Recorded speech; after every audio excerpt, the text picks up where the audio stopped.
Some places know exactly what they are. They do not pretend. They do not apologize. They simply stand in the dark before dawn and wait for you to understand them. Vitali's was like that. Sophia Caruso stood on the pavement outside the restaurant at 5:20 in the morning, still 2 blocks away from the city waking up, and looked at the name above the door. Gold lettering, individually lit, set against dark marble. The kind of sign that didn't need to announce itself loudly, because it had never needed to. She stood there longer than she had planned to. Her hands were folded in front of her. Her posture was composed, and her face showed nothing in particular. Anyone watching would have assumed she was simply a young woman arriving early for a new job. Nervous in the ordinary way. She was not nervous. She had been waiting for this morning for 3 years. She breathed in once, slow and deliberate, and then she crossed the street and pushed open the service entrance door. Inside, the restaurant was the kind of beautiful that feels like a rebuke.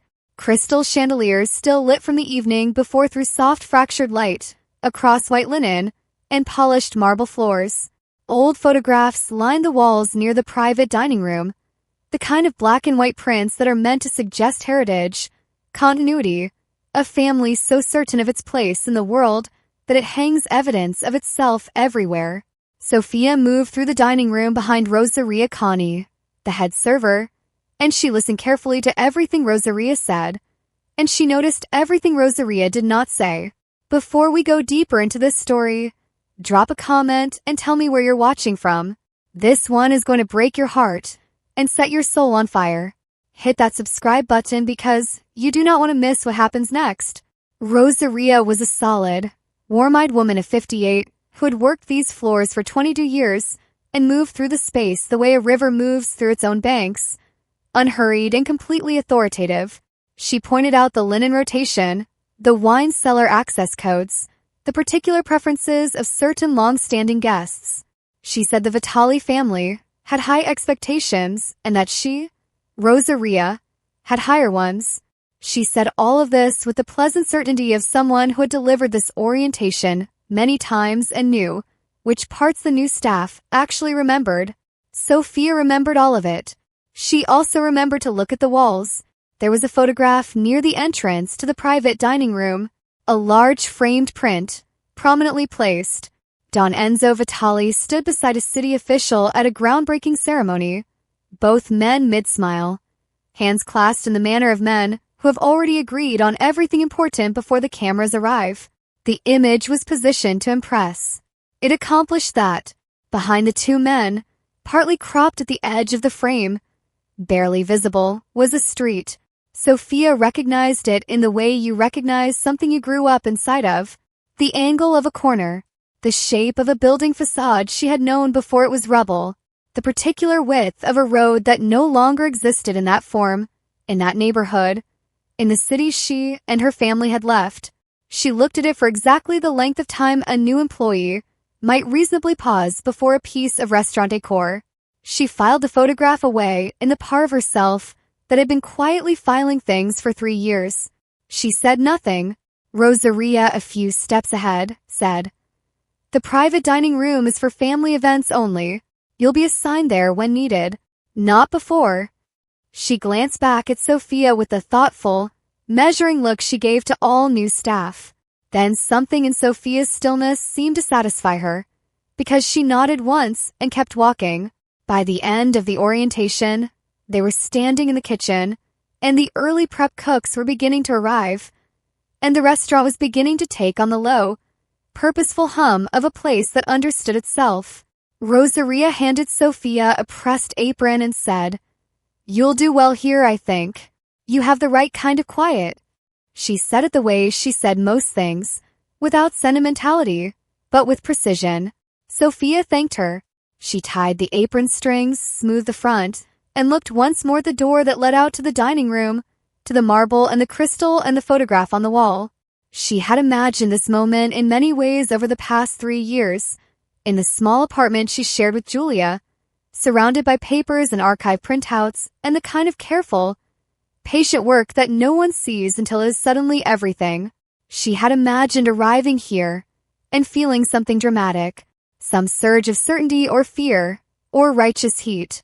What she felt, standing in that kitchen on her first morning at Vitali's, was something quieter and more durable than any of those things. She felt ready. The first service began at 11. She moved through it with the deliberate precision of someone who had rehearsed this particular invisibility, who understood that a server who does her job exceptionally well is, to most of the room, barely there at all. She poured water and described specials and cleared plates and smiled at the right moments and absorbed the texture of the room like a person who understands that observation is a form of preparation. At one point during the lunch service, a tall man came through the restaurant on his way to the back office. Dressed in a dark shirt with his sleeves rolled to the forearm, he did not stop. He did not look at the floor in the way his father looked at things, as though assessing what belonged to him. He moved through quickly, a man with somewhere to be. Sophia tracked him in her peripheral vision without turning her head. She already knew who he was. She had done her research. She knew the shape of the Vitali family before she ever set foot in their restaurant. Luca Vitali, 31, de facto head of operations, controlled in the way that men are controlled when they have been trained to be, rather than when it comes naturally to them. She had expected to feel nothing beyond cold calculation in the presence of any Vitali, and she had arranged herself, in the preceding months, to feel exactly that. She watched him pass. He disappeared through the kitchen door. She picked up a water pitcher and continued her rounds. She told herself the arrangement still held. By mid-afternoon, the lunch service had cleared and the floor was quiet, the linen being reset and the light through the front windows going gold and long. Sophia stood at the side station, restocking the bread baskets, and listened to the city outside the glass, to the hum of a large Italian-influenced neighborhood that had grown up around places like Vitali's, that had been shaped by families like the Vitales, and she felt, very quietly and very carefully, the full weight of why she was there. Not revenge. She had never wanted that. Revenge was loud and imprecise, and left the person holding it empty in all the ways that mattered. She wanted something older and more difficult than revenge. She wanted the truth to exist somewhere outside of her own memory. She closed the bread basket lid, straightened her apron, and turned back toward the floor. Outside, above the service entrance door, the name on the wall still glowed gold in the late afternoon light. Vitali's, immaculate, certain of itself, waiting. She was patient. She had time, but not as much time as she had counted on. A week passed, then another. Sophia learned the rhythms of Vitali's the way you learn a language you already half know, filling in the gaps between what you studied in private and what it actually sounds like spoken aloud by people who grew up inside it. She learned which tables liked to linger, and which ones were business lunches that needed to move. She learned that Rosaria communicated disappointment through a single raised eyebrow, and approval through the absence of comment. She learned the weight of a full tray on a turned wrist, the precise moment to refill a wine glass without interrupting a sentence, the art of being present in a room without being in it. She was good at this. She had always been good at being underestimated. At night, she took the tram back to the apartment she shared with Julia on the 4th floor of a narrow building 2 neighborhoods east of the restaurant district, and she sat on the floor of the small living room with her papers around her and her back against the sofa, and she read documents she had already read until the words sat differently in her mind than they had the first 100 times.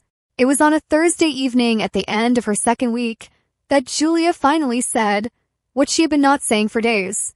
Julia was in the kitchen making coffee, moving between the stovetop and the counter with the kind of familiar efficiency that comes from years of sharing a small space with someone. She was shorter and rounder than Sophia, and she wore a printed scarf over a yellow sweater, and her hands moved when she talked in an expressive, slightly theatrical way they always had since they were children in the same narrow streets that no longer existed. She set 2 cups on the counter and looked through the kitchen doorway at Sophia surrounded by her papers on the floor. "You know what those documents are going to tell you tomorrow," Julia said.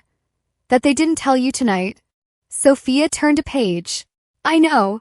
And the night after that." "Julia, I'm making a point." She brought the coffee through and sat cross-legged on the sofa above Sophia, close enough that her knee was level with Sophia's shoulder. She wrapped both hands around her cup. "Some debts can be witnessed without being paid," she said, and her voice was warm, but it was not casual. "Exposing a lie is justice, but only if you're still standing when you get to it. That's the part you keep skipping over." Sophia was quiet for a moment. Outside, the city made its usual sounds: a motorbike, someone's window opening, the distant bell of a tram. "I'm not skipping over it," she said. "You're sitting on the floor reading the same page for the 4th time this week. You haven't eaten anything since this morning." Julia pointed at the coffee she had put beside her. "That's not strategy. That's something else." Sophia picked up the coffee. It was an acknowledgement rather than an agreement, and Julia knew the difference and let it stand. This was what 12 years of friendship looked like between them. The knowledge of which arguments to finish and which ones to plant and leave. Sophia heard what Julia said. She filed it in the same careful place. She filed most things that were true and inconvenient. The problem with Julia's argument was not that it was wrong. The problem was that it assumed Sophia had the option of doing this slowly, which she did not, which she had never had. The Vitali family had not displaced her neighborhood slowly. They had not taken their time with the paperwork. She put the papers away at 10:30 and went to bed, and she lay in the dark and thought about the photograph on the wall near the private dining room, and she did not sleep for a long time. The next afternoon at Vitali's, she was coming out of the private dining room corridor after a linen check when she saw him. Luca Vitali was crossing the dining room in the direction of the front entrance, moving with the purposeful directness of a man who had somewhere specific to be, and the particular confidence of someone who had never needed to look around a room before moving through it. He was in a dark jacket, hair slightly less composed than it was during service hours, the kind of man who wore authority the way other people wore a coat, functionally and without thinking about it. An elderly woman near table had dropped her walking cane. It had clattered against the marble floor with the particular loud helplessness of something falling in a quiet room, and the woman had reached for it and couldn't quite get it from her seated position. And the waiter nearest to her was on the other side of the room with a full tray. Luca stopped. He did not look around for a member of staff. He did not pause in the way people pause when they are calculating whether an action suits their position. He simply crouched down beside the woman's chair, picked up the cane, and handed it to her with the easy, unhurried courtesy of someone for whom the gesture required no decision at all. He said something to the woman that made her smile. Then he straightened, adjusted his jacket, and continued toward the door as though the moment had not happened. He had no idea anyone was watching. Sophia stood very still at the entrance to the corridor. This was the part she had not fully prepared for. She had spent 3 years constructing a clear and accurate understanding of the Vitali family, and she had been right about all of it. About Don Enzo, about the empire, about the shape of the harm they had caused, and she had been careful to leave space in her preparation for the fact that Luca might not be the same thing as his father. She had told herself that this was a strategic consideration, the kind of nuance a good investigator maintains. She had not told herself what it would feel like to watch him pick up an old woman's cane. She looked away. She straightened the front of her apron. She walked back out onto the floor, and she finished her shift with the same measured precision she brought to everything, and she did not look toward the entrance again. That evening she told Julia what she had seen, and Julia set down her fork and looked at her with an expression that combined deep affection with something very close to dread. "Don't," Julia said. "I'm not doing anything." "You're filing it," Julia said. "I can tell. You're putting in one of your little folders in your head, and you're going to look at it at 2 in the morning and tell yourself you're just being thorough." Sophia said nothing. "He's still a Vitali," Julia said, and her voice was not unkind. It was the voice she used when she was frightened and trying not to let it become a fight. "Whatever he is personally, he is still standing on the foundation his father built, on the foundation that was built on your neighborhood, on your family. You know that." "I know that," Sophia said. She did know it. She had not forgotten it for a single day in 3 years, and she was not in any danger of forgetting it now. But there was a difference, she was discovering, between knowing something in the abstract and knowing it while standing 15 feet from the man himself, watching him do something quiet and decent in a room full of people who weren't paying attention. Julia picked her fork back up. She watched Sophia across the table. Just, she said finally, and then stopped and tried again. Just make sure you're still standing when you get to it. That's all I'm asking. Sophia looked at her best friend. At the worry she was doing a poor job of hiding behind the directness. At the printed scarf she had worn since university, and the coffee stain on the sleeve she hadn't noticed yet. At everything familiar and safe about this small kitchen with its yellow light and its accumulated years of shared meals and hard conversations. I'll be standing, Sophia said. It was not quite a promise. Julia, who had known her since they were 8 years old on a street that no longer existed, understood exactly what it was. The city went on outside the window. The tram bell rang once in the distance, and then the night settled back into its usual hum, and the papers stayed in Sophia's bag. And neither of them said anything more about it. But that night, lying in the dark, Sophia thought about a man crouching beside a chair in a restaurant he had inherited, handling something small and human as though it cost him nothing. She thought about what it would mean if he had always been that, quietly, underneath everything else. She pushed the thought away. She had learned to be very good at that. The assignment came on a Tuesday. Rosaria found Sophia during the afternoon prep lull, the quiet hour between the lunch clear down and the dinner mise en place, when the kitchen exhaled and the floor staff moved at half speed. She said it without ceremony, the way she said most things. There was a private family dinner in the back room that evening, 7 covers, and Sophia would be on the table. Not as led, Rosaria added. You'll be second. Watch first. Move when I signal. Sophia said she understood. Rosaria studied her for a moment with those unhurried, sharp eyes that missed very little. Then she said, The Vitali family dines here several times a month. The patriarch runs the room. Let him. She paused. You'll know what I mean when you see it. She left before Sophia could respond. Dish towel over her shoulder. Already moving on to the next thing. Sophia stood in the corridor for a moment with her notepad in her hand. The private dining room was 12 steps to her left. She had walked past it dozens of times in 3 weeks without entering it. She had been patient. She had been methodical. She had done everything in the correct order.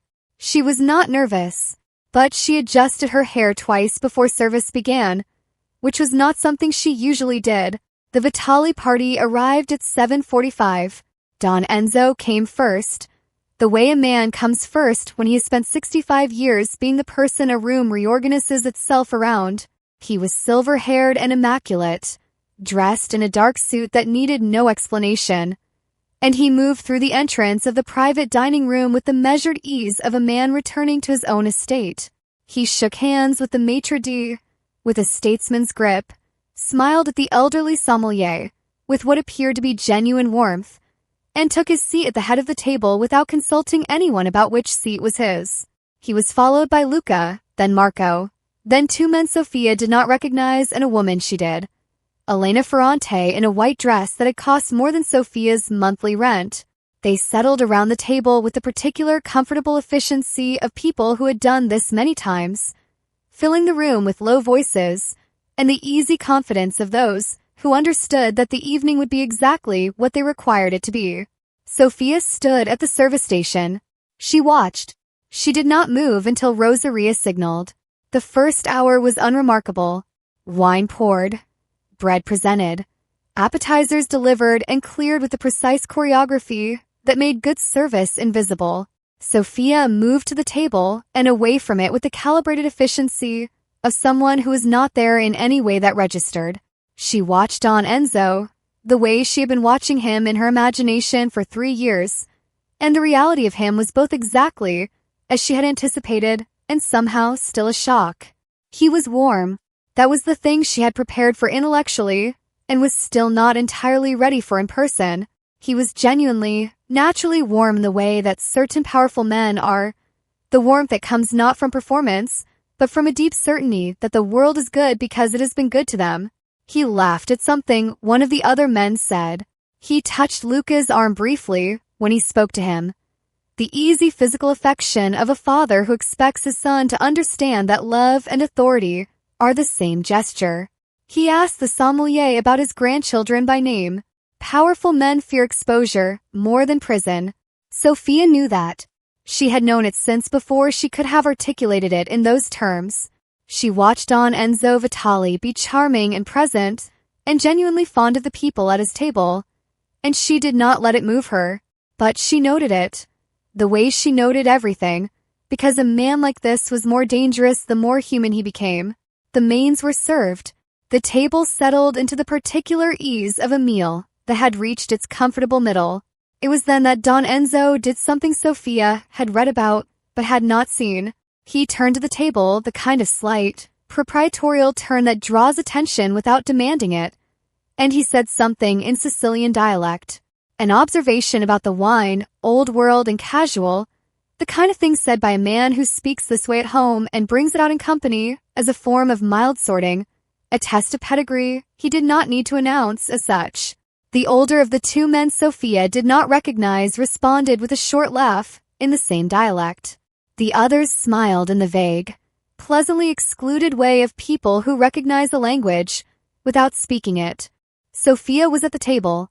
She was reaching across to set down Don Enzo's water glass, her movement quiet and precisely timed, the way it always was. The glass touched the tablecloth without a sound, and then she said it, quietly, respectfully, in the same dialect, with the same regional cadence, the particular music of a specific cluster of villages in the Sicilian interior that was not the generic Italian of a language course or the approximated warmth of a tourist's phrase. She said, "Il venu para paese, quando è vero." The wine speaks for itself when it is true, a phrase used by her grandmother's generation at tables she had sat under as a child. Not at. Under, because she had been small enough then to hide there when the adults talked. The table did not go immediately silent. It went through a sequence. First Rosaria, nearest the service station, became very still. Then the older man who had responded to Don Enzo looked up with an expression of sharp, recalibrated attention. Then the table registered, in the particular collective way of a group that has felt a current pass through it, that something had happened. Don Enzo looked at her, not in the way he had looked at the service staff all evening, which was the pleasant, absent regard of a man who appreciated good service, without registering the people providing it. He looked at her the way he might look at something he had not expected to find on his own property. The warmth remained, because he was practiced, but behind it something moved, something recalculated. He asked, in dialect, where she was from. Sophia met his eyes. She had been waiting for this question, or one very close to it, for 3 years. She had rehearsed what it would feel like to answer it. She had not quite managed to rehearse what it would actually feel like to stand in front of the man himself and say the name of the place he had unmade. She said the name of her village. The silence that followed was very brief. A second, perhaps less. But Don Enzo's face did something in that second that she catalogued with the same precision she brought to everything. Something moved behind his eyes and was covered so quickly and so completely that anyone who had not been watching for exactly that movement would have missed it entirely. He covered it with a smile, polished, patrician, the smile of a man who has had 65 years of practice at being whatever the room requires. Bellissimo Paese, he said. A beautiful village. His voice gave away nothing. Sophia inclined her head in the small, professional acknowledgement of a server receiving compliment, and she stepped back from the table, and she returned to the service station, and she did not look back.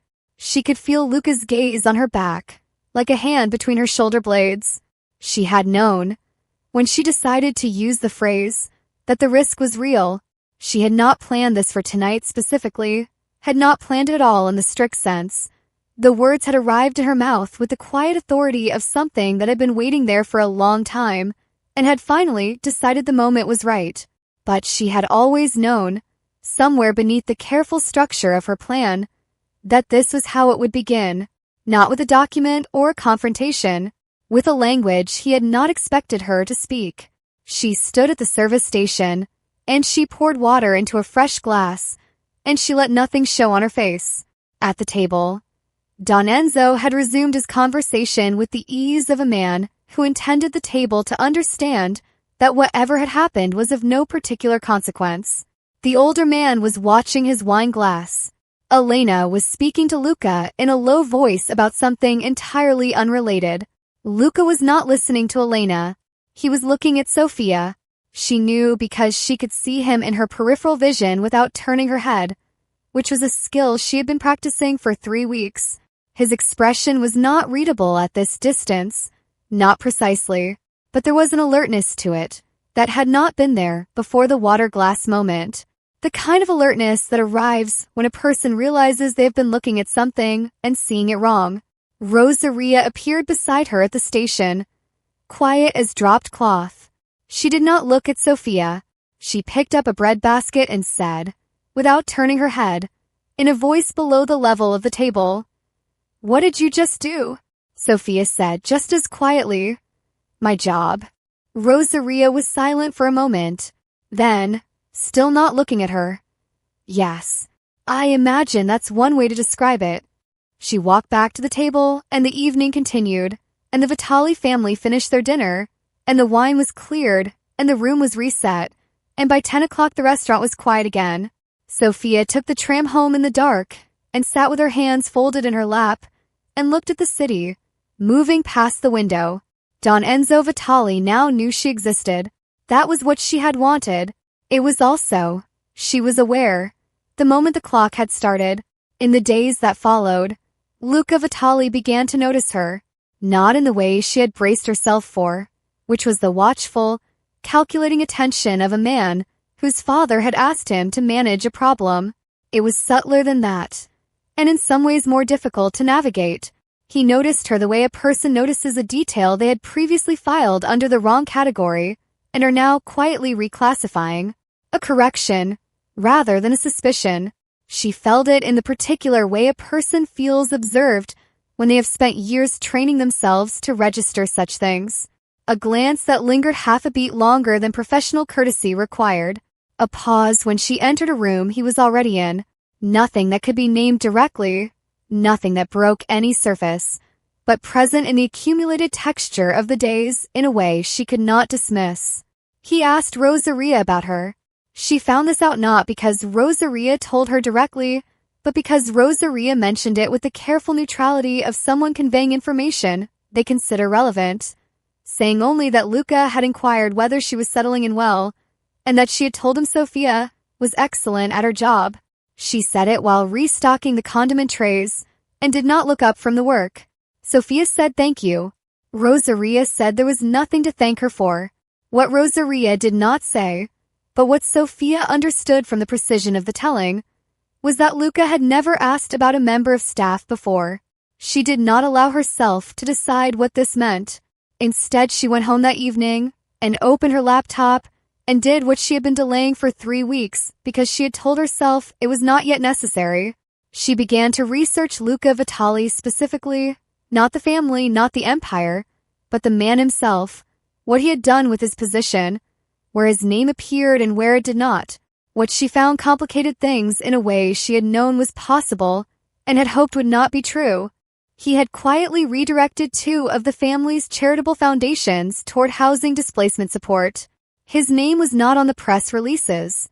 The redirection had happened 4 years ago, before she had started looking, buried in the kind of institutional paperwork that only surfaced if you knew where to look and were patient enough to read it. He had not been photographed at any of the civic events connected to the neighborhood redevelopment. She cross-referenced his name against the documentation she had spent 3 years compiling, and she could not find him in it. Not in any direct form, not with any signature or instruction that tied him to the decision that had taken everything. She sat with this for a long time. It did not change what she knew about the Vitali Empire. It did not alter the document she had come here to find, but it altered the shape of the man she had constructed in her preparation, the composite Vitali she had assembled from public records and news archives, and the particular logic of inherited guilt. She had built him as an extension of his father, operating under the same assumptions, carrying the same weight of knowing. The possibility that he did not know was, she was discovering, its own kind of problem. She closed the laptop and lay on her back on the kitchen floor, which is something she had done since childhood when she needed to think, and she stared at the ceiling and she was careful and deliberate and thorough with herself in the way she was with everything. Then she got up, made tea, and went to bed. The kitchen scene happened on a Wednesday. Luca came in through the back entrance at 2:30 during the afternoon lull. Sleeves already rolled to the forearm in the manner of a man who had been working rather than presenting. He was carrying a folder and moving toward the prep counter where the sous chef was waiting for him. Something about a supplier renegotiation that had been going back and forth for days. Sophia was at the far end of the kitchen, checking a delivery manifest. She heard him come in. She did not look up from the manifest, but she registered the change in the room's atmosphere the way you register a shift in air pressure, a subtle redistribution of attention among the kitchen staff. The slight straightening that happened when the man responsible for whether they were employed next month walked through a door. She heard him settle into a conversation with the sous chef.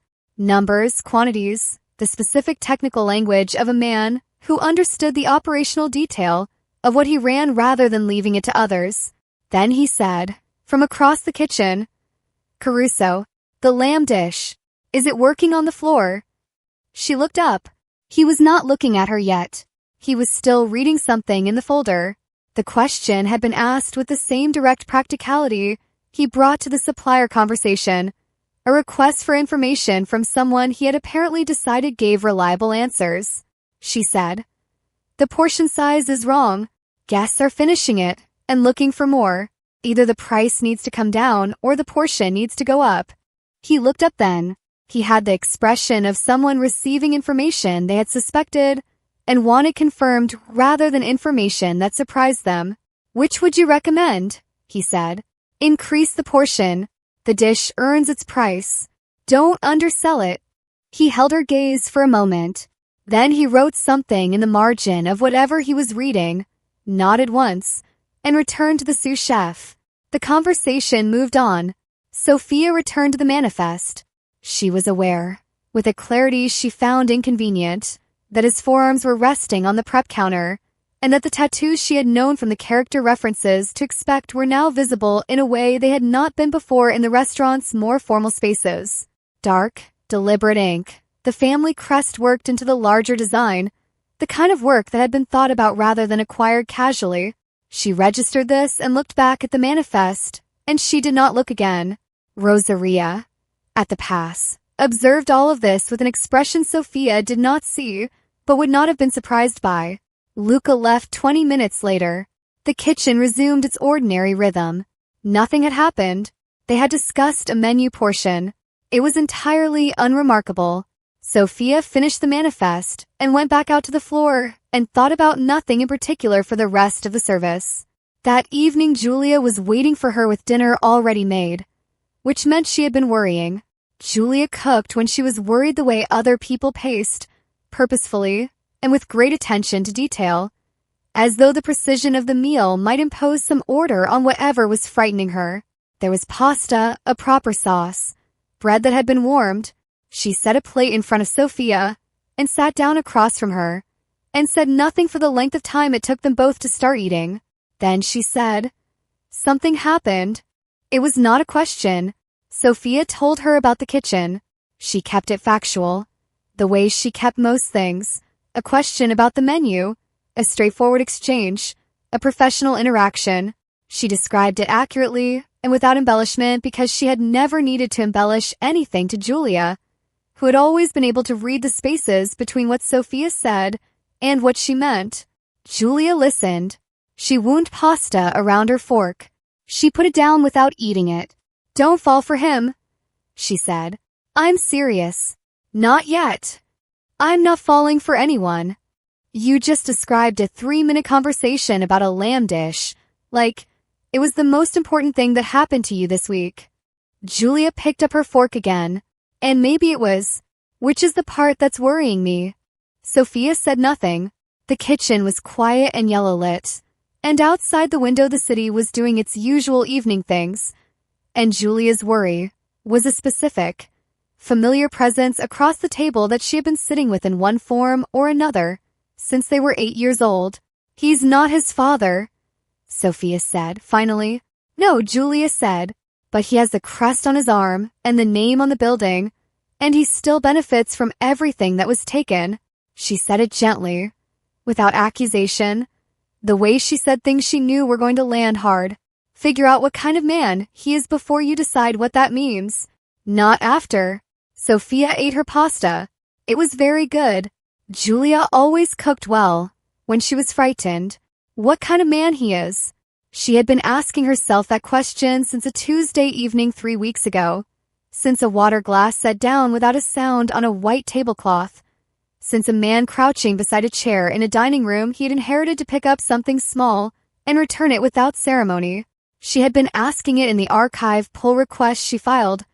In the cross-reference names she could not find. In the marginal notes written in a dialect he had grown up with, and she had grown up alongside. On the other side of a wall that no longer existed. She did not have the answer yet. She was running out of time to find it. The cover story had taken her 2 weeks to build. Not because it was complicated, but because it needed to be the kind of simple that held up under casual examination without requiring anyone to think about it too carefully. A records request, routed through the restaurant's administrative coordinator, framed as a compliance cross-reference for the sommelier certification renewal she had mentioned to Rosaria in passing 3 weeks ago. The kind of paperwork that is irritating enough that no one wants to look at it twice. She had been patient with it, which was the only way she knew how to be with anything that mattered. The access window was 20 minutes. She knew this because she had spent the better part of a month learning which staff were where at which point in the Tuesday afternoon cycle, mapping the particular geography of who was absent when and for how long. Tuesdays at 2:15, the administrative coordinator took a late lunch that ran to 40 minutes. The archive room was at the end of the corridor that ran behind the private dining room. The key code had been visible to her twice in the past 3 weeks, both times from the correct angle, both times committed to memory, without appearing to look. She had been thorough. She had been careful. She had prepared for every version of this she could imagine. She stood outside the archive room door at 14 minutes past 2 on a Tuesday, and she put in the code and she went in. The room was smaller than she had expected, which was to say it was exactly the size the building plan suggested, but smaller than the version she had been carrying in her imagination. Metal shelving on 3 walls, floor to ceiling, organized by year, and then by category in a system that was old and consistent and legible to anyone who had spent time in administrative records. A single overhead light, no window, the smell of old paper, and the particular dry stillness of a room that was visited infrequently, but maintained with care. She did not allow herself to stand still. She had calculated where the records she needed would be before she entered the room. Based on the classification system, she had partially reconstructed from the invoice copies that had come through the kitchen's administrative process over the past month. She went directly to the 3rd shelf on the left wall, 2009 to 2012, and she moved through the folders with the focused speed of someone who knew what shape they were looking for. She found it in the 4th folder of the 2011 section. Not the whole ledger. She had not expected the whole ledger. What she found was a transaction record, 8 pages, paper clipped together, filed between 2 sets of catering invoices, as though it had been placed there rather than stored there. As though someone had decided that the safest hiding place was inside a pile of things no one would want to read. She turned to the 3rd page. The transaction was tied to a redevelopment project. The project name was a series of numbers and an anodyne civic designation that would mean nothing to anyone who did not already know what it referred to. Sophia knew what it referred to. She had known the project number by memory for 18 months. Funds had been routed through 3 separate corporate structures before arriving at a development company whose connection to the Vitali family was documented in a separate filing she already held copies of, obtained through entirely public channels over the preceding 2 years. The neighborhood displacement was referenced in a single administrative line, described in the dry language of municipal planning documents as a residential reallocation, and then not mentioned again. Don Enzo Vitali's personal authorization was at the bottom of the page, his signature, and beside it, in his own handwriting, in the Sicilian dialect he used for private correspondence, a marginal note. 7 words. Something about loyalty. Something about the cost of permanence. She read it twice. Then she took out her phone and she photographed the page. Clearly, precisely, from 2 angles, checking the image quality before moving on. She photographed the signature page and the authorization line and the marginal note separately, and then together. She worked with the methodical efficiency of someone performing a task they have rehearsed in their mind so many times that the physical execution feels like memory rather than action. She returned the folder to its exact position. She straightened the paper clip. She checked that the surrounding folders were as she had found them. Then she stood in the archive room for a moment. She had known this document existed. She had built 3 years of patient, careful work on the reasonable certainty that it existed, and that it was here, and that she would find it. She had never doubted this in any way that caused her to stop. But holding the proof was a different thing from knowing it. It had weight in a way that knowledge did not.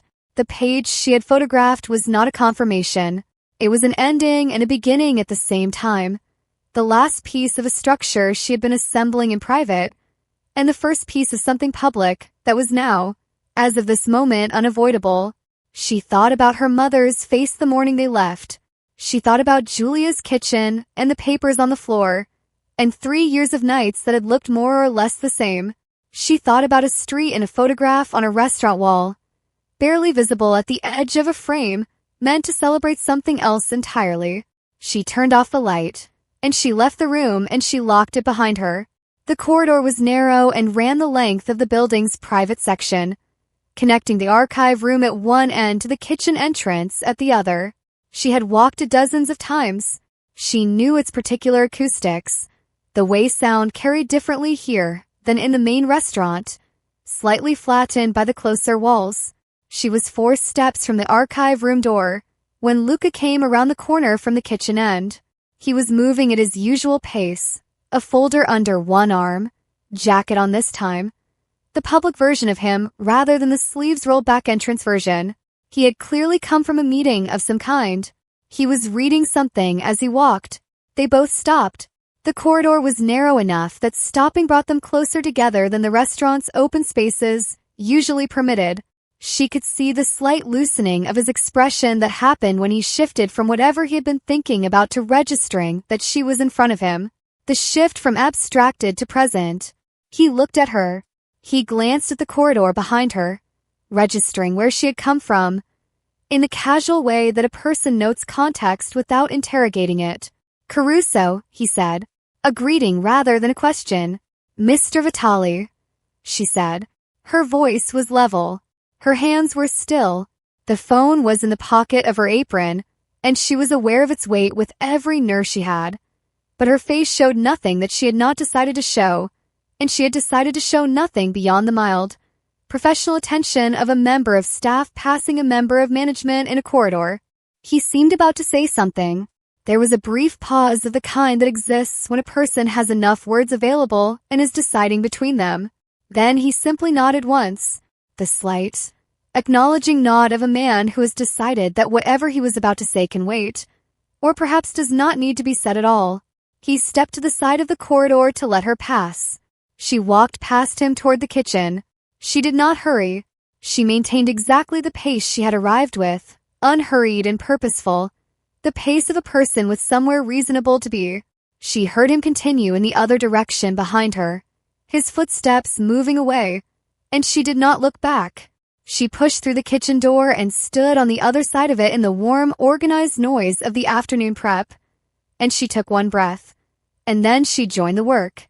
In her apron pocket, the photograph of a signed page in a dead man's handwriting waited with the patience of something that had always known its moment would come. She had crossed from witness to actor. The mission was live. So, she was becoming aware, was everything else. The weeks after the archive had a texture unlike the weeks before it. Before, she had been moving towards something. Every shift, every carefully observed detail, every patient exchange had been oriented in a single direction, purposeful in the way that preparation is purposeful. All of it feeding toward the moment in the corridor with the phone in her apron pocket. Now she was moving inside something. The proof existed. The plan was live. And the restaurant, which had been a target, had quietly and inconveniently become a place she spent most of her waking hours. Among people who had started to feel, in their various ways, like a world she inhabited rather than one she was surveilling. She noted this with the same precision she brought to everything, and she did not like it. And she continued to show up every morning at 5:45. Rosaria remained the gravitational center of the floor, the fixed point around which everything else organized itself. She mothered everyone with the particular efficiency of a woman who had learned that care, deployed correctly, was its own form of authority. She called Sophia Tesoro when she thought no one was listening, which Sophia suspected was deliberate on Rosaria's part. A small private warmth offered in a way that allowed both of them to pretend it wasn't happening. She managed Marco Vitali the way you manage weather, acknowledging its approach, making necessary adjustments, and never expecting it to behave differently than it always had. Marco was the thing Sophia had not fully accounted for in her preparation. She had researched him alongside the rest of the family, and had concluded, accurately, that he was a charming liability with no meaningful operational role. What she had not accounted for was how genuinely difficult it was to maintain a careful distance from someone who seemed constitutionally incapable of making anyone feel unwelcome. He came through the restaurant several times a week with the easy, slightly overdressed energy of a man who treated every room as a room he was glad to be in, and he made jokes at precisely the wrong moment, and he called Luca Fratello with the particular warmth of a younger brother who had never quite decided whether to look up to his older one or simply beside him. He was strangely careful around Sophia. Not suspicious, not watchful, just careful, in the way that certain people are careful around those they find themselves inadvertently respecting without knowing why. He made her laugh exactly once, in the third week, with an observation about a particularly self-important guest that was so accurate it arrived before she could stop it. She had covered it quickly. He had noticed, and said nothing, and smiled at the middle distance in a way that suggested he was filing it for later. Elena Ferrante moved through the restaurant like weather of a different kind. She was present at Vitali's several times a week in her capacity as events director, and she occupied the space with the polished certainty of a woman who understood that her position here was both professional and personal, and had decided that the distinction was no one else's business. She looked through Sophia in the particular way of someone who had assessed a person once and concluded they posed no interesting threat, which Sophia found both useful and, in some part of herself, she did not examine closely, faintly irritating. What Elena did not do was look at Luca the way a woman looks at a man she is in love with. Sophia noticed this because she noticed everything and because it was structurally the kind of detail that mattered. What she saw instead was the comfortable ease of two people who had arrived at a mutual understanding that served them both. An arrangement rather than an attachment, which was not the same thing as indifference, but was very far from the thing it was meant to resemble. She filed this and did not think about why she had been looking for it. The late-night closing happened on a Thursday in the 5th week. It was not planned. A private event had run long, and the floor staff had cycled through 2 rotation changes before the last guest finally left at 11:30, and by the time the room was reset and the side work finished, most of the staff had been released, and Sophia was alone restoring the wine racks at the far end of the dining room. The work was quiet and repetitive. Bottles returned to their positions with the attention to label alignment that Rosaria required, and the restaurant around her had taken on the particular quality that large rooms have when they are empty after long occupation, a held-breath stillness that felt almost companionable. She had not noticed Luca at the bar until she looked up for a bottle reference and found him already there. He was seated on the working side of the bar rather than the guest side, jacket draped over the stool beside him, A stack of accounts spread across the surface in the organized manner of someone who worked better with physical paper than with screens. His sleeves were rolled up. The overhead bar lighting was lower than the service lighting had been, and in it the ink on his forearms was clearly visible, dark and deliberate against his skin. The family crest was there, worked into the larger design, exactly as she had registered it in the kitchen 3 weeks ago, and had since been careful not to look it directly. She returned her attention to the wine rack. She was aware of him with the heightened peripheral clarity she had developed over weeks of practice, the ability to track him without appearing to track him, and she could tell from the quality of the silence between them that he was aware of her in a corresponding way. Two people in a large empty room, doing different things, not speaking. The space between them smaller than the dining room made it feel. He looked up. She happened to look up at the same moment. He held it for a beat, without looking away. Then he said, "You're not afraid of this place?" She considered the question he was not quite asking. She said, "Should I be?" The silence that followed had a different quality from the silence before it. Something had shifted in it. Some small pressure released or applied. He held her gaze for a moment longer, and then he looked back at his accounts. She looked back at the wine rack. The room settled back into its stillness, but the stillness was different now, and both of them knew it. She finished the wine rack 11 minutes later and collected her bag from the staff room and walked out through the service entrance into the night air. And she stood on the pavement for a moment before she started toward the tram stop. Behind her, the restaurant was still lit. Through the front window, she could see the bar where the accounts were spread across the surface. She did not look back. Rosaria had seen it. Sophia knew this because Rosaria had been nowhere visible in the dining room during the exchange and had materialized in the staff room 5 minutes later with the expression of someone who has deliberately given a situation the space to be what it was and has now arrived to say nothing about it. Marco had seen it too, or had heard something approximate. He found occasion to come through the restaurant floor the following afternoon and to make a joke to Luca about the quarterly accounts that was not really about the quarterly accounts, and Luca had not laughed. And Marco had clocked this with the radar of a younger brother who has been reading his older one since childhood and said, with more seriousness than his usual register, "She's different, Fratello. Whatever she is." Luca had said, "She works here."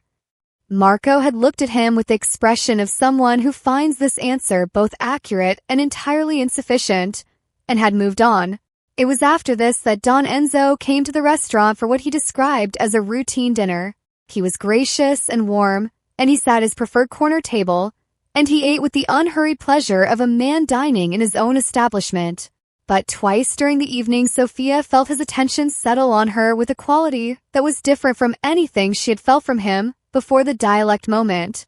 Not hostile, not confrontational, the steady, appraising attention of a man who has been reassessing something and has nearly finished deciding what it means. The patriarch's gaze was its own kind of clock. She could feel it running. She poured his wine with a steady hand and smiled with the professional warmth she had been deploying for 6 weeks, and she gave him nothing he could use. But that night she called Julia and said the words she had been delaying. "I need to move faster," she said. "He's starting to look at me differently." Julia was quiet on the other end of the line. Then, "How much time do you think you have?" Sophia looked at the ceiling of the small apartment. The papers were still on the floor around her. The phone with its photographs was on the table beside her laptop. "Not as much as I thought," she said. The supplier cancellation arrived on a Friday afternoon with the particular bad timing of a problem that could not be deferred. A specialist ceramics importer, the source of the restaurant signature serving dishes, had folded without sufficient notice, leaving a gap in the prep timeline for the following week's private events that required immediate renegotiation with 3 alternative suppliers, cross-referenced against existing menu specifications, which were stored partly in the kitchen's digital system and partly in a set of handwritten binders that predated the current management software and had never been fully transferred. Rosaria had the binders. Rosaria had left at 6. It was now 7:40, and the kitchen had cleared and Luca was at the prep counter with the binders and a laptop and the expression of a man who had accepted that his evening had changed shape. He looked up when Sophia came back through the kitchen door for her forgotten jacket. He looked at the jacket in her hand, then at the binders, then back at her with the direct, unperformed assessment of a man who has identified a resource and is calculating whether he has the standing to ask for it. "The Marchetti event," he said. "You ran that floor last week. Do you know the serving specification?" She did know it. She had cross-referenced it herself when checking the delivery manifest 3 days ago, which she had done because she cross-referenced everything and not for any reason she was prepared to examine. She set her jacket on the counter and came to the binders. They worked for an hour and 40 minutes. It was not the charged, self-conscious proximity of the late-night wine rack. It had neither the stillness nor the performance of that moment. It was simply two people doing a practical task at the same counter, passing binders, correcting specifications, making calls to supplier contacts whose numbers Luca had, and whose technical vocabulary Sophia understood from the floor side, in ways that turned out to be useful. The work had its own momentum, and they followed it. And somewhere inside the momentum, the professional wall came down in the way that walls come down when two people are focused on the same problem rather than on each other. Luca talked about the operational detail in the way he clearly always did when his guard was not engaged, with a directness and specificity that suggested he found the abstracted politics of the family's public life considerably less interesting than the actual running of things. He knew the restaurant with the granular knowledge of someone who had spent years inside its operations rather than above them. He spoke about the suppliers and the kitchen timeline and the quarterly reviews with the same tone, flat and precise and occasionally wry, and Sophia listened and responded and found, with a clarity she noted and set aside, that the version of him that emerged in unguarded practical work was considerably more difficult to categorize than the controlled public version she had been managing her response to for weeks. The last call was made at 9:15. Luca closed the laptop and set the binders to one side and was quiet for a moment with his hands flat on the counter. "The posture of a man letting a long day settle," he said, without particular preface. "My father built something that functions, really functions. That's not nothing." He paused. "He also built something alongside it that I've spent 10 years not looking at directly." Another pause, shorter. "I'm not sure those two things can be separated. I've never found the place where one ends and the other begins." Sophia was very still. She understood that this was not a speech prepared for her. It was the kind of thing that surfaces in the particular exhaustion that comes at the end of a long practical task, when the mind, having been focused outward for hours, suddenly turns and says something true because the usual filters are tired. She had heard this quality in Julia's voice at 2 a.m, in her mother's voice on the phone on certain quiet evenings. It was the sound of a person thinking aloud in company they have decided, without quite deciding, to trust. She thought about the page in her phone, about the signature at the bottom of the transaction record, about the marginal note in 7 words of dialect about loyalty and the cost of permanence, about the street in the photograph on the wall. She said, "Some things that were built on the wrong foundation are still worth preserving, and some aren't." She stopped. "It depends on whether the foundation is load-bearing."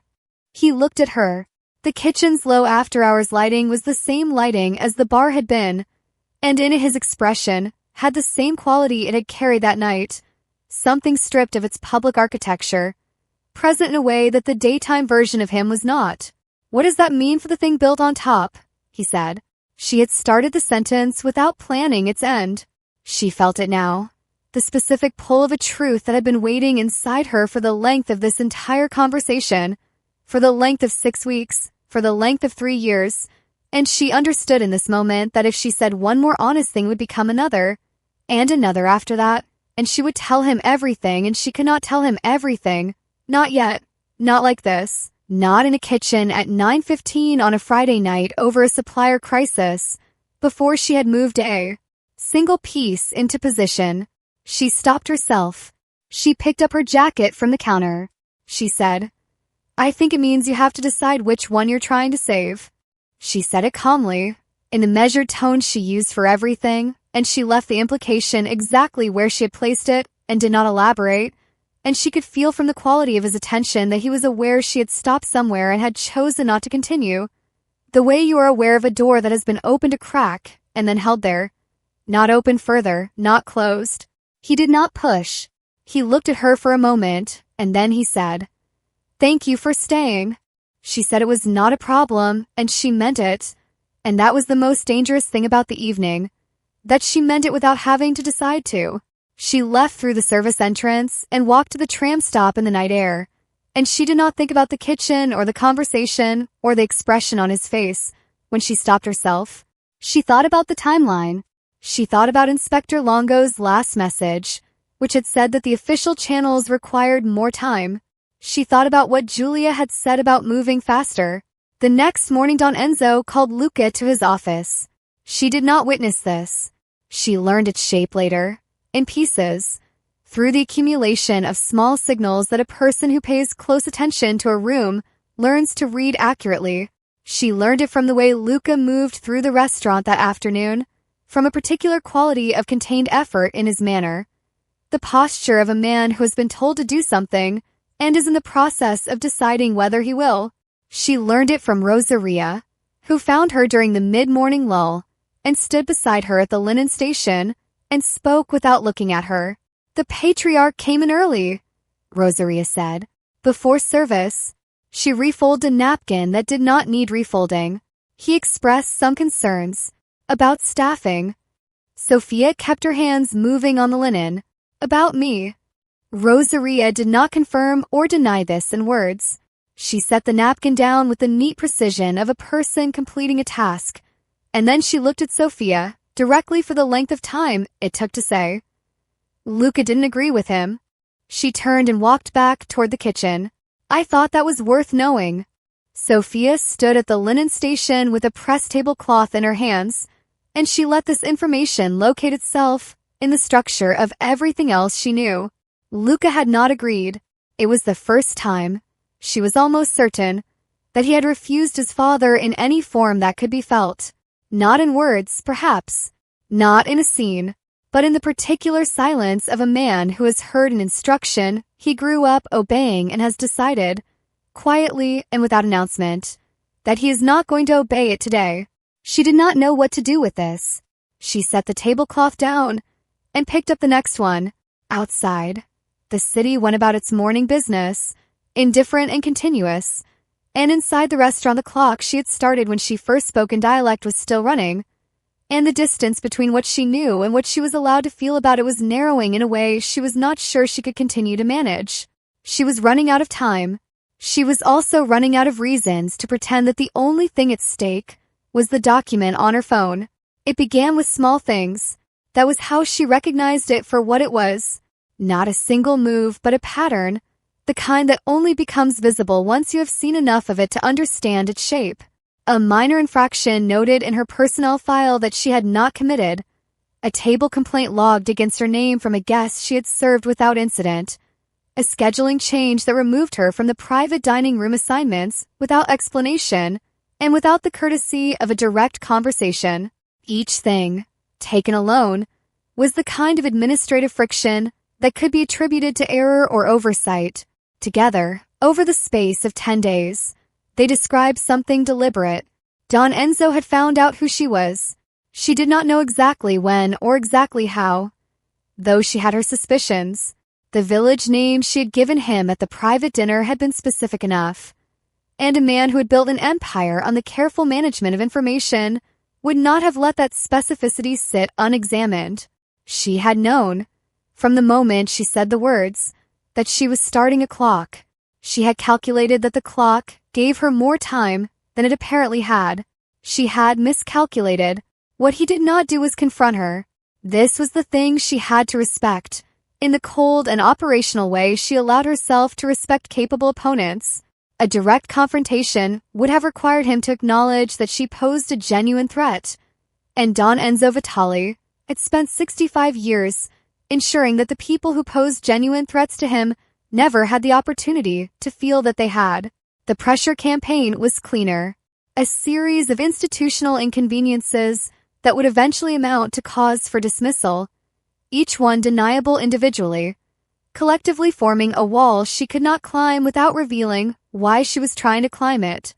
He was applying pressure to Rosaria.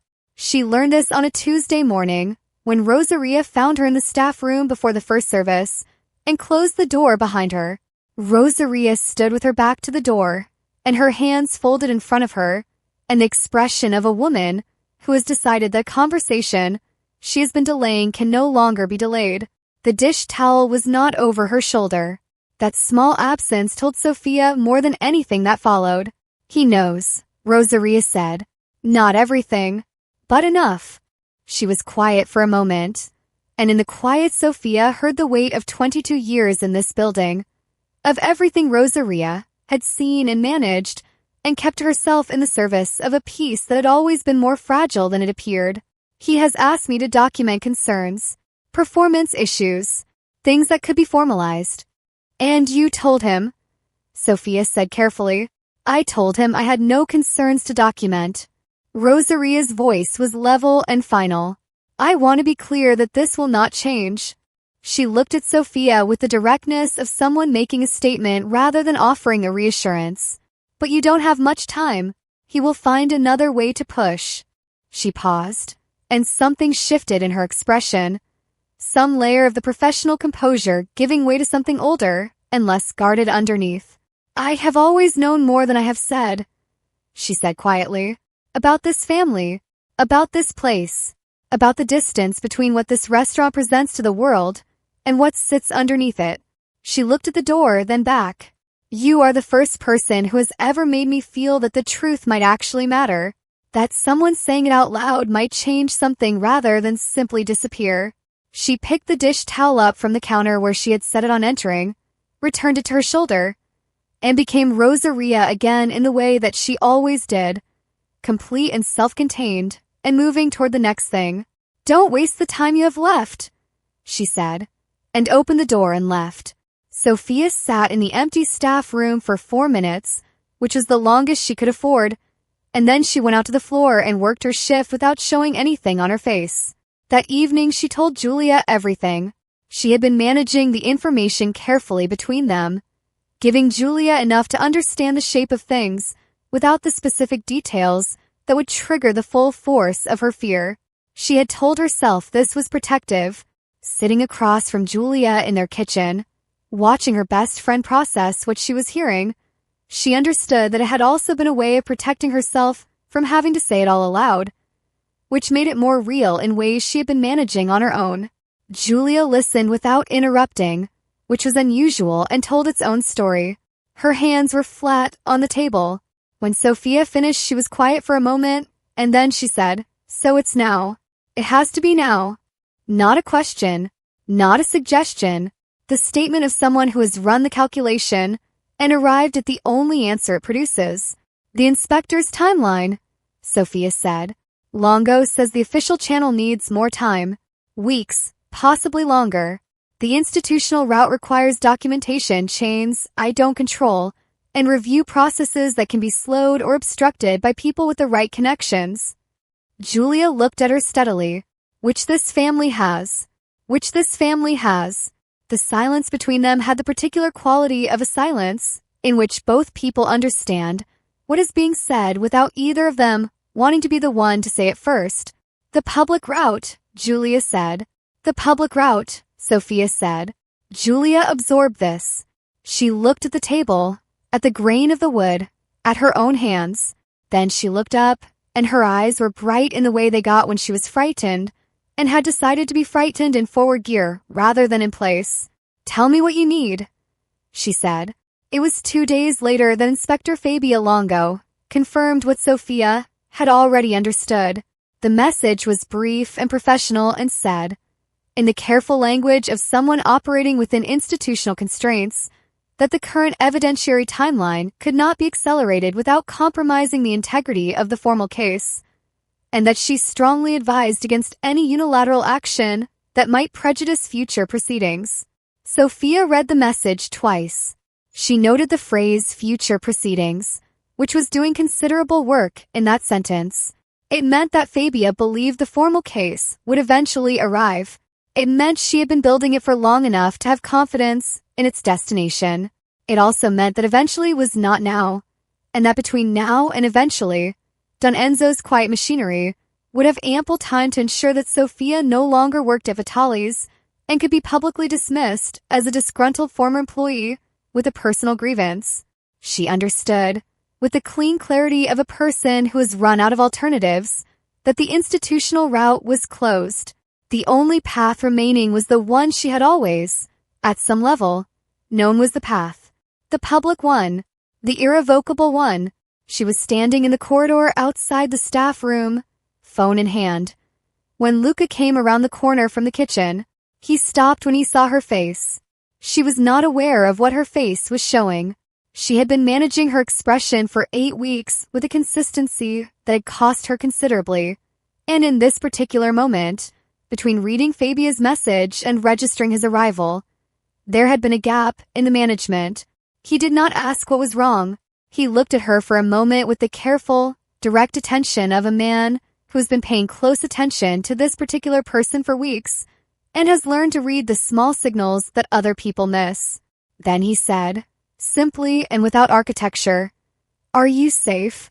The question landed in a way she had not prepared for, not because it was unexpected in the abstract, but because of how it was asked, with a quiet urgency that was not performed, the voice of a man who had noticed the pressure campaign against her without being told about it directly, and had arrived at his own conclusions about what it meant. She looked at him.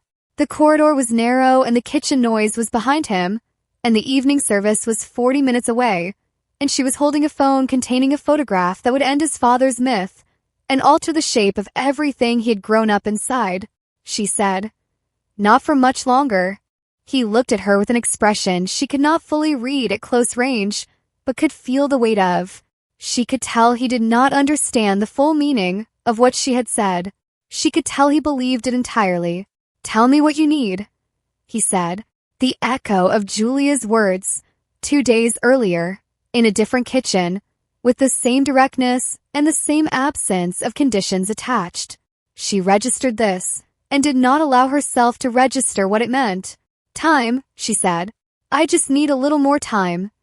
He held her gaze for a moment longer. Then he nodded once and stepped back and let her pass. And she walked toward the floor and the service began and the clock ran on. And she carried the weight of all of it without letting any of it show, which was the only thing left that she could still fully control. The invitation had gone to 400 people. Sofia had seen the guest list because she had been part of the floor team assigned to the event, which was not an accident on her part. She had volunteered for the reopening shift 3 weeks earlier, before Don Enzo's pressure campaign had fully materialized, before the infraction notes and the scheduling changes, when her continued employment at Vitali's still felt like something she could count on for a defined period. She had secured the assignment in the same way she secured everything, quietly, in advance, without drawing attention to the wanting of it. The renovation had taken 6 weeks and had transformed the restaurant's front dining room into something that made the original look modest. New crystal chandeliers, each one larger than the last, threw refracted light across expanded marble floors. The old photographs of Sicily had been reframed and rehung in a curated arrangement that suggested heritage and continuity and the deep, unhurried confidence of a family that had nothing to apologize for. Every table was booked. The guest list read like a cross-section of the city's operating class. Politicians, business elites, local press, the particular species of influencer whose presence at an event certified it as something worth having been at. Don Enzo had designed the evening to be a statement. The rumors, which had been circulating in the city's quieter channels for months, were false. The family was untouchable. The empire stood. Sofia dressed for the shift in the staff room with the same precision she brought to everything: pressed uniform, hair up, the small gold stud earrings she wore for formal service.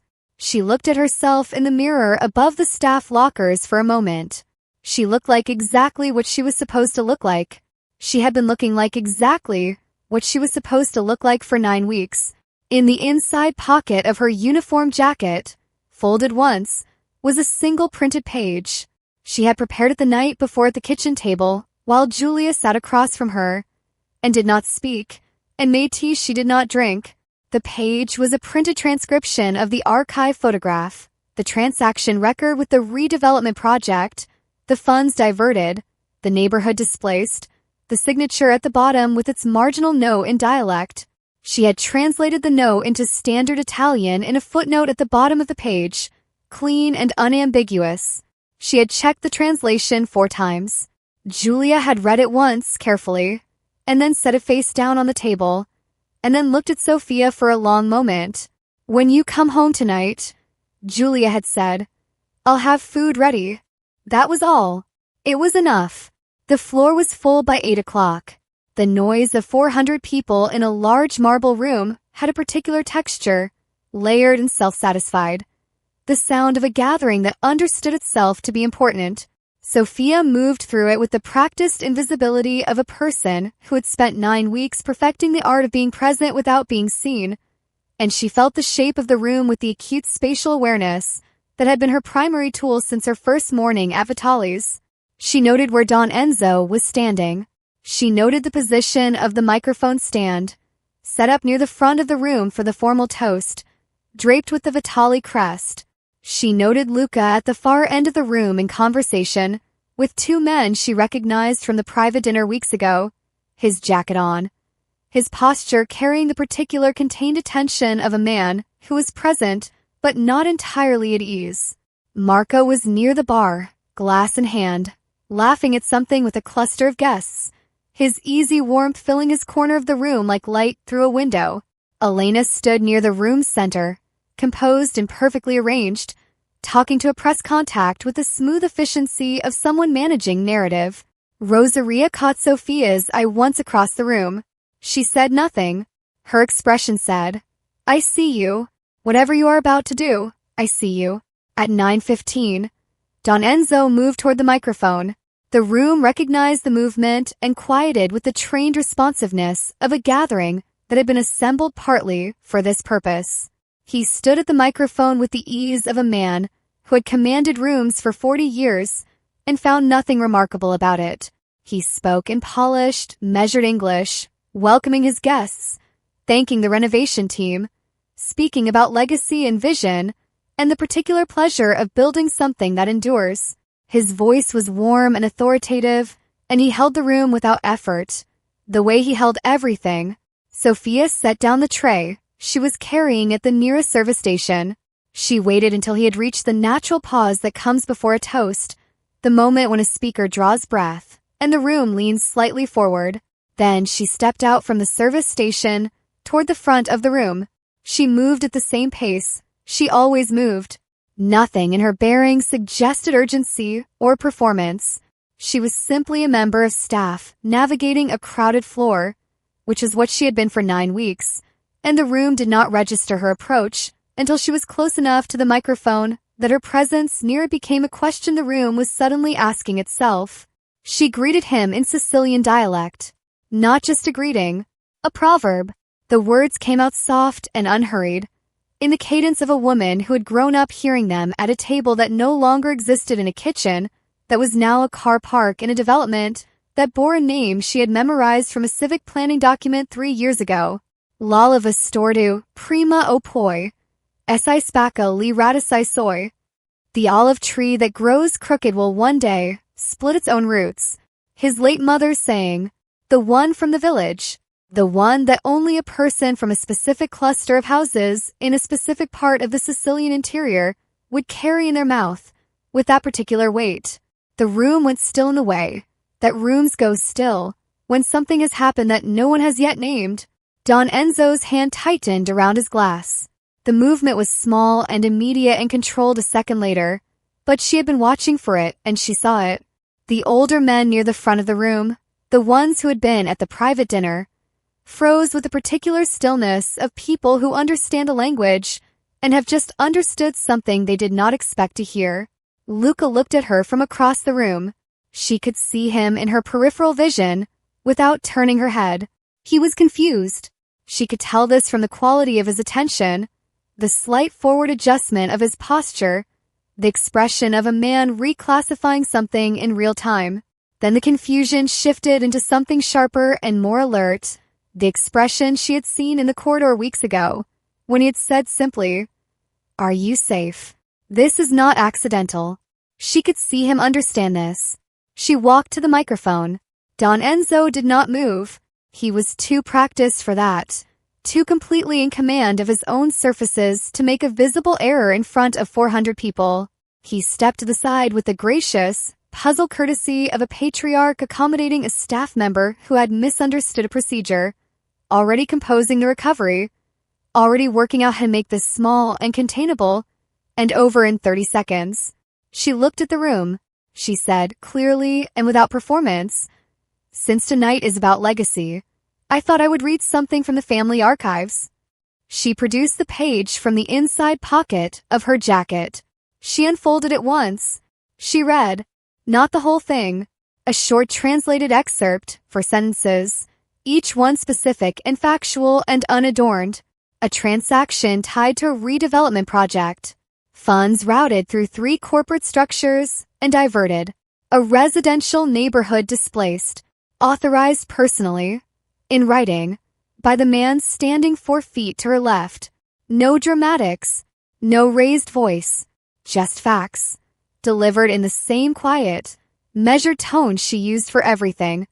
The tone Julia had once described as the voice of someone who has already won and knows it. The room was completely silent. She repeated the proverb, once more, quietly. Now more people understood it. Phones appeared. Whispers moved through the gathering in a wave she could feel without seeing. The room was shifting, its weight redistributing. The comfortable collective certainty of 400 people who had arrived understanding themselves to be in one kind of evening beginning to understand they were in another kind entirely. Don Enzo said, in a voice pitched to reassure, "A misunderstanding. The document is a forgery." Sophia said nothing. She reached into the folded page and indicated the lower right corner. "The marginal note," she said, written in dialect, in his handwriting. Something about loyalty. Something about fear. She looked at him directly. He'll know which words. His face changed. Not to rage. She had prepared for rage, and had not been entirely certain she had prepared correctly. But it was not rage. It was something older and less manageable than rage. It was the expression of a man watching the structure that his entire sense of himself had been built upon develop a crack that no amount of polish or authority or warmth could paper over. Because the crack was not in the building, it was in the story he had told about the building, and the story was all he'd ever actually been protecting. Fear. The clean, unambiguous fear of exposure. She had known this would be the thing. She had known it since before she could have articulated it in those terms. Powerful men do not fear consequences the way ordinary people fear consequences. They fear the myth collapsing. They fear the room full of people who believed in them, looking at them differently. 400 people were looking at Don Enzo Vitali differently. The room held its breath.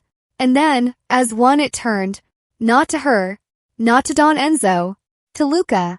The silence stretched. It was the particular silence of a room that has stopped performing. 400 people who had arrived understanding themselves to be guests at a celebration and had become, without consenting to the transition, witnesses to something else entirely. The crystal chandeliers, through the same refracted light they had been throwing all evening. The marble floors were unchanged. The old photographs of Sicily were still on the walls. Everything that had been designed to signal permanence and authority was still in place, and none of it was doing the work it had been built to do, because the story it was meant to illustrate had just been read aloud from a different page. Every person in the room was watching Luca Vitali. He was standing where she had last seen him in her peripheral vision, at the far end of the room, and the space between them was the length of the dining room and the weight of everything she had carried for 9 weeks, and the distance between the man his father had raised him to be and the man he had been, quietly, always, underneath that raising. She could not see his expression clearly from this distance. She could see his stillness. She had been still for so long. She understood what it cost. He moved, not quickly, not with the dramatic urgency of a man making a performance of his choice.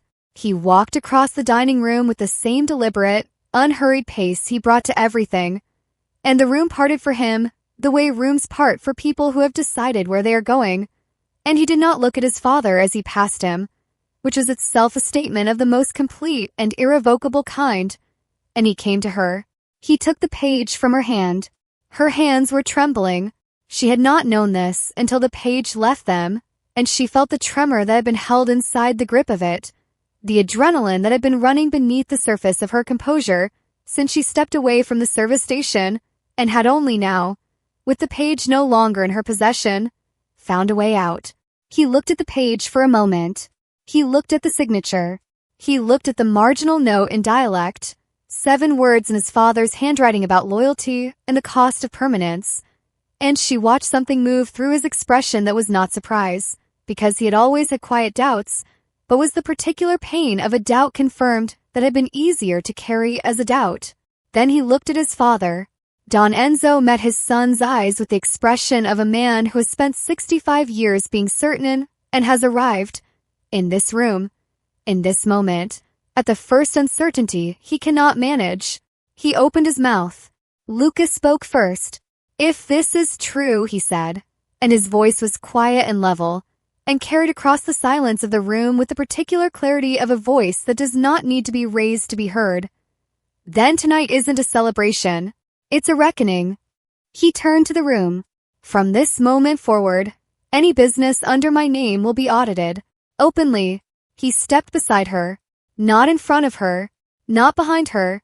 Beside her. In the alignment of 2 people who were standing on the same ground. And the gesture was so simple and so complete that several people in the room who would later struggle to describe what they had witnessed would return, again and again, to that movement, the step, the placement, the choosing. The father's aura collapsed in real time. It did not happen violently or dramatically.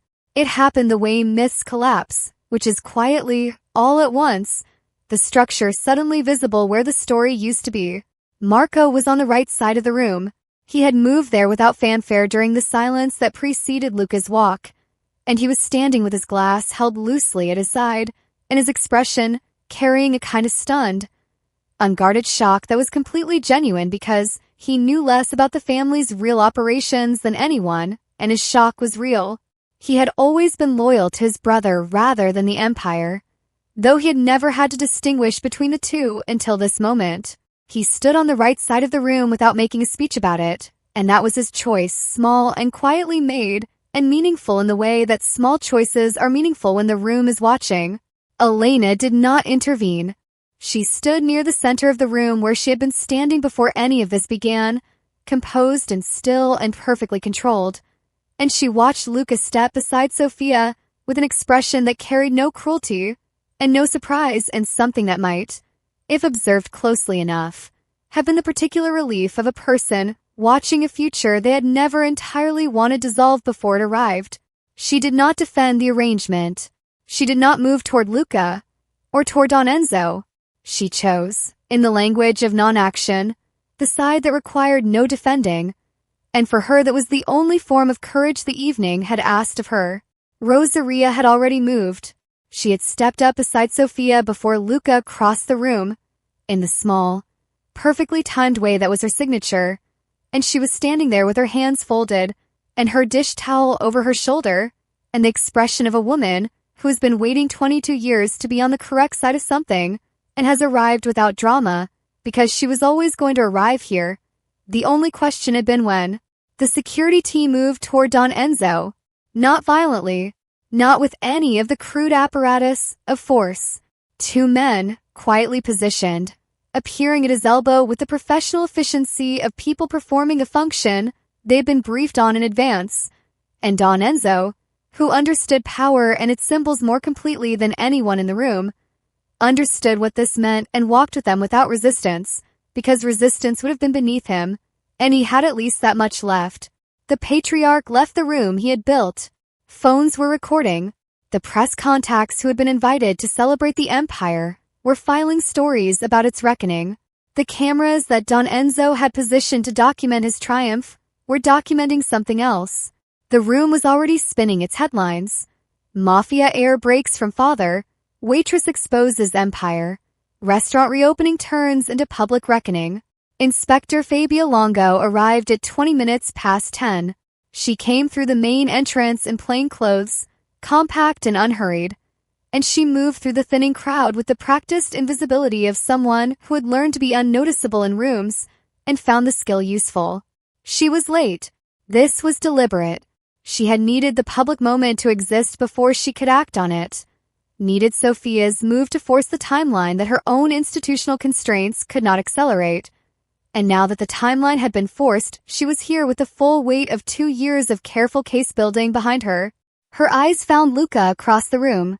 He looked back at her with the expression of a man who has said publicly that every business under his name will be open to scrutiny and understands that scrutiny has just walked through the door.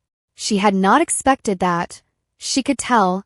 2 years of building a case against the Vitali Empire, and she had not built it toward this outcome, toward an heir who stepped beside the woman exposing him and said audit everything openly.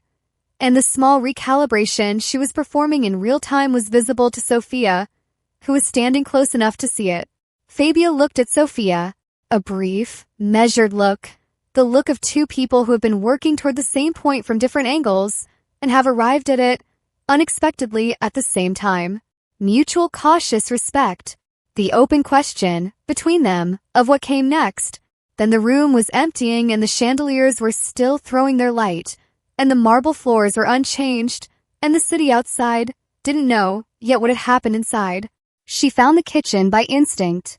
It was the place she had always gone when she needed to stop performing, and she had been performing since 5:45 that morning, and the adrenaline was gone now. Burned through in the minutes after Lucas stepped beside her, and what was left underneath, it was something she had not let herself feel since before she had a name for why she was here. She sat on the prep counter in her server's uniform in the empty kitchen, and she shook. It was the only time in the entire story that her composure came apart. Not at the microphone, not in the corridor with the phone in her pocket, not in the archive room with the page in her hand. Here, in the quiet kitchen, alone, with nothing left to hold and no performance left to maintain. The 3 years of patient, careful wait came through her hands and her shoulders, and she let it. Because there was no one to see it and nothing left that required her to be still. She was still shaking when Luca came through the kitchen door. He did not speak immediately. He stood across from her in the low kitchen light, jacket on, the evening's damage visible in the loosened precision of his posture, and he looked at her the way he had been looking at her for weeks, with the attention of a man who has decided, without deciding, that this person is someone he needs to see clearly. The kitchen was quiet. They were alone together, for the first time in the entire story, without an agenda between them. The restaurant above them was changed forever. The city outside did not know yet. He said softly, "You could have destroyed us." She looked at him. Her hands had steadied. Her voice, when she found it, was the voice she always had, quiet and precise. And she said the true thing. "I only destroyed the lie." He did not cross the kitchen quickly. He crossed it the way he had crossed the dining room, with the deliberate, unhurried certainty of a man who knows where he is going and has decided that the going is the point. He stood in front of her and he did not kiss her, which would have been the wrong thing. Too large, too performed, too much like a conclusion, when what this was, what both of them understood this to be, was a beginning. He rested his forehead against hers. Small, human, earned. The kitchen held them in its stillness. Outside, the city was beginning, in its slow and ordinary way, to find out what had happened. In the morning there would be headlines and proceedings, and the long institutional machinery of accountability beginning its work. There would be Fabia's case, open fully now, and Luca's audit, and the particular kind of reckoning that takes months and requires patience, and does not resolve cleanly or quickly or without cost. But that was the morning. Tonight there was a quiet kitchen, and two people who had arrived at the same place from opposite directions and were standing, for the first time, on the same ground.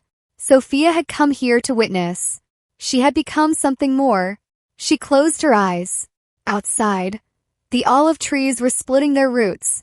Thank you for staying with me until the very end of this incredible journey.